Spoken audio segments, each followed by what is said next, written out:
Welcome sa Landas ng Pag-asa. Naku, itong paalala sa atin ng Panginoon. Nalala niyo po yung kwento ni Lazaro, yung pong mahirap na nangihingi lang ng pagkain sa isang lamesa ng mayaman. Maganda po yung kwento na ito. Basahin natin ha. Meron isang taong mayaman at siya'y nagdaramit ng kulay ube at maselang lino at sa araw-araw ay kumakain ng sagana. At may isang pulubi na ang pangalay Lazaro. Lipos ng mga sugat ay inalalagay sa kanyang pintuan. At nag-aangad na mapakain ng mga mumo, yung mga tira-tira, na nahuhulog mula sa dulang ng mayaman, sa lamesa ng mayaman. Oo, at lumapit pati ang mga aso at hinihimuran ang kanyang mga sugat. At nangyari na namatay ang pulubi at siya ay dinala ng anghel sa sinapupunan ni Abraham. At namatay naman ang mayaman at inilibing. At sa Hades, kung saan naroon ang mga patay, ay na nasa mga pagdurusa ay itiningin niya ang kanyang mga mata at natanaw sa malayo si Abraham at si Lazaro ay nasa kanyang sinapupunan.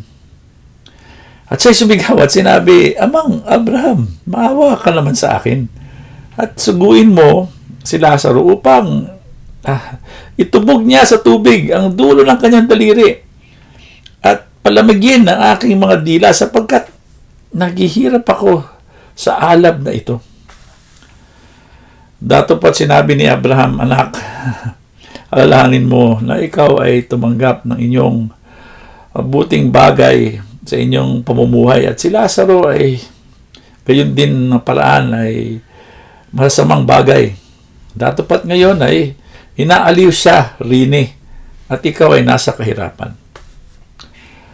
At bukod sa lahat ng ito ay may isang malaking bangin na nakalagay sa pagitan namin at ninyo upang ang mga naging matuwid buwat din hanggang sa inyo ay hindi maari at gayon din walang makakatawid mula naman sa inyo at sa amin." At sinabi niya, "Ay pinamamanhik ko nga sa inyo, Ama, na suguin mo sa iyo sa bahay ko ang aking ama sapagkat ako'y may 5 kapatid na lalaki upang sa kanila ay patutuhanan niya baka pati sila ay mapalito sa dakong ito at magdusa." Dato pa't sinabi ni Abraham, "Nasa kanila si Moses at ang mga propeta, bayaan silang makinig sa kanila." Sinabi niya, "Hindi, Amang Abraham, dato pa't kung ano ang isang mula sa mga patay ay magkaparoon sa kanila, hindi sila magsisisi." At sinabi niya sa kanya, "Kung di nila papakinggan si Moses at ang mga propeta, ay di rin nila papakinggan at mahikayat sila ng isang taong nabangon muli sa kamatayan." Nakakatakot di po ba ang kwento? Yung mayaman na siguro maging masama ang ugali niya, sabi nga niya yung hindi naman lahat ng mayaman masama, pero mukhang itong mayaman na ito mali ang pinuntahan na daan.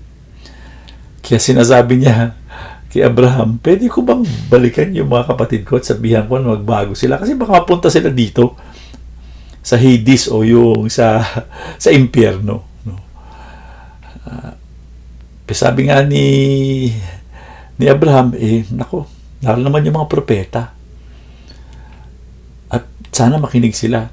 Sabi nga nung mayaman, nako, kahit na mayroon pang nabuhay na muli sa kamatayan, hindi sila makikinig.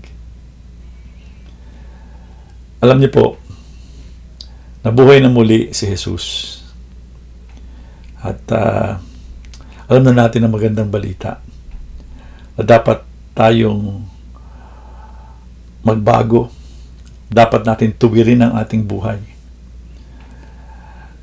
Pero baka magkamali tayo at isara natin ang ating mga pandinig sa magandang balita ni Jesus.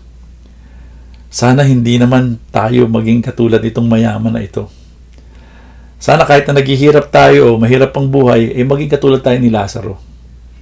Nanampalataya, nanalig, at dahil doon, nakasama niya si Abraham at napunta siya kasama ng Ama sa langit. Si Jesus nabuhay ng muli. Siya mismo nagsasabi sa atin, magbago na tayo. Tanggapin natin ang magandang balita. God bless! Sana mabiyaan kayo nitong munting paalala, itong magandang balita ngayong araw na ito.